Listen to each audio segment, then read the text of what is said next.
Hi crafty friends, welcome back, and it is Distressed Oxides Color Combos and Cards number 2 today, and I have a couple of cards to share with you. And normally, as in last week, we were going from dark to light from the bottom to the top. Today I'm going to show you how to go around the edge and do a little bit of a different blending technique. We're going to be using Tumbled Glass, Mermaid Lagoon, and Blueprint Sketch. I'm working with Snowflake Builder stamp set from Simon Says Stamps, and it's part of their, it was their January card kit, but you can buy the stamp set separately along with all the pieces that go with it.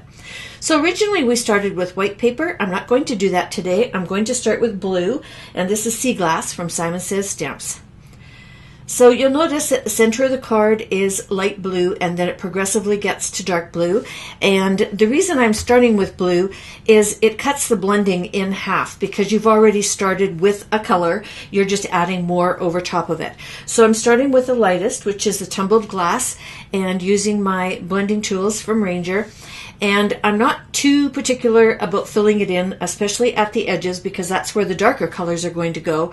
So I'm not going to waste my time putting layers and layers and layers and layers of ink that nobody's going to see. Okay, so the second color is Mermaid Lagoon, and I'm just quickly going around. And yes, this is sped up. I don't actually blend this fast. So again, just doing a rough go around. And then the third color, the darkest, is a Blueprint Sketch, and I'm just trying to keep that to the very outside edge. And you will notice right along here I get a fingerprint in it. So when you get to this point, if you have really warm hands like I do, hold onto your paper with a tissue or a piece of paper towel or something, because until this is dry, you will leave fingerprints. So I'm going to go back to my medium, which is my Mermaid Lagoon, and I'm going over because I want to blend that dark edge in. So I'm working my way around with that. And the Distress Oxides are opaque, so eventually you will cover up what you are working over top of. So be careful that you don't completely do it and have to start all over again. And I'm going to the lighter color now, back to the Tumbled Glass, and blending all three of the colors in. And I do get a little bit light there, and I'm also covering up my fingerprint. So I went in with the dark one just to do a little repair there. And just as you're doing the final layer, go back and forth and fix any little boo-boos. And we're going to be heat embossing over top of this along with splatter paint, so that's going to hide a lot of maybe imperfections or you didn't completely get it blended. But there you go. There's blending from the outside in. And now I'm going to heat set it. Back to the stamp set, you're going to notice when you get it that there's little dashes around each two of the snowflakes. That's because it's two-step stamping. So we're going to stamp the first one, and then we're going to re-ink and stamp the second one and twist it a little bit so that the points fit in between the first two impressions. And I'm going to be heat embossing this, so I'm using Versamark ink, and I'm using these 3 sets of stamps. So I'm going to use the foam that is inside my MISTI. I find that I get a better stamped image with my clear stamps if I have foam underneath, and then just some grid paper. And I'm going to start with my first stamp, ink it up, cover it with the embossing powder, and you're going to heat set it. And again, I have this sped up just a little bit, and I'm going to show you a full one here, and then I will jump through to the next sizes just so that this video is not 25 minutes long. You get the idea, right? Okay, so now I'm twisting and stamping in between the gold impression. And again, embossing powder and heat setting it. Isn't that pretty? These snowflakes are just absolutely fabulous. This is a really cool stamp set. Okay, so I did 2 of those, and you'll see that I'm using my anti-static in between each one. That's just in case I move my fingers around and got some sticky finger points where I don't want it. Your embossing powder will stick to it, so that anti-static is really your friend. And then if you find any little flicks around, just use a dry paintbrush to get rid of them. And again, I'm going to heat set these 3. And then I'm going to come back in, and the stamp that goes in between these guys is a whole bunch of little triangles. It's really quite pretty. You'll see it here in just a sec.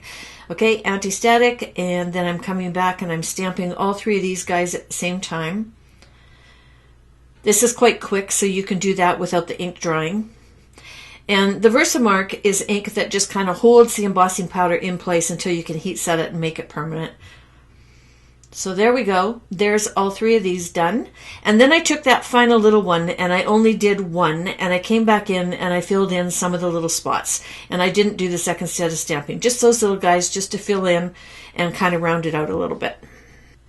Next, I'm going to flick some gold ink on. So I have my Gansai Tambis. I'm going to use the one down in the very bottom right-hand corner. If you have Finetec, you could use a couple of the ones in the middle there. Both these colors go really well with the Simon Says Stamps gold embossing powder. So I'm just spritzing some water in there. I'm going to mix it up. I think that's my A2 watercolor brush. And I'm going to practice on the back just to make sure that I'm getting some nice spots about the size that I want. And flicking a little bit on there, trying to get a nice even coverage. So now I'm going to use some white, and this is Dina Wakley's just white acrylic paint, mixing a little bit of water with it, and this is my glass mat, so I can do it right on the mat and then just clean it up afterwards. Adding my little flicks. I like the white with the gold, and I think it really pops on the dark blue too. And you'll notice that water activates on Distress Oxide, so it may pick up a little bit of blue on you. Here's my trick for getting the card front onto a card base easily. Use your Score Buddy and pop your card up into the top left-hand corner and then pop your face right on top of it. Perfect. Every time. There you go. That are in the stamp set. There's a whole bunch of them, and there's also this nice little arch. I use that on one of them with one of those arch sentiments on this big card, and use my Misty to stamp it and then just cut it out. And on this guy, I just used a straight sentiment on a piece of the sea glass and attached it to the center of the card. And again, it's gold heat embossed. Okay, it takes me forever to center a card, doesn't it? There is a little die here, Simon Says Stamps Mini Snowflake Mandala, and it came in the card kit, but you can also buy it separately. And I popped it over top of the big snowflake in the bottom right-hand corner. For the other card, I use this big monster, Snowflake Mandala, and this is a large one that's on the front of this card, and it's identical to the other one. It's just huge, which is pretty awesome. I love it. Anyway, I used a small one. I cut them out of gold mirror, and I put a tiny little bit of dimension on the back, and I popped it right over top of that snowflake in the bottom right-hand corner, just to add a kind of a 3D element to my card. And now I'm taking some of the Simon Says Raindrops sequins, and I'm going to add those to my card. So there's the big round ones, and then there's some small blue ones that I'm going to mix in there. They're pretty much the same color as the blueprint sketch, the outside edge of my card. And so just placing a few of them where I think I want them, and then I'm going to use my white glue to attach them. And if you use this little magical tray to get your sequins out, look how easy they pop back in. This thing also works great for embossing powder. So there you go. There's a couple of cards with my ink blend for this month, which is the blues, or this week, sorry, Tumbled Glass, Mermaid Lagoon, and Blueprint Sketch. I have a list of all the products that I used underneath the video here. There's also a link to my blog where you can go over and download a free PDF for each one of these cards. And if you enjoyed this video, I'd appreciate 2 things. If you wouldn't mind giving me a thumbs up and share my video with your friends, and then hop over and give this a try and load your card to my business Facebook page. I would love to see what you do with this color blend. Until next time, toodles.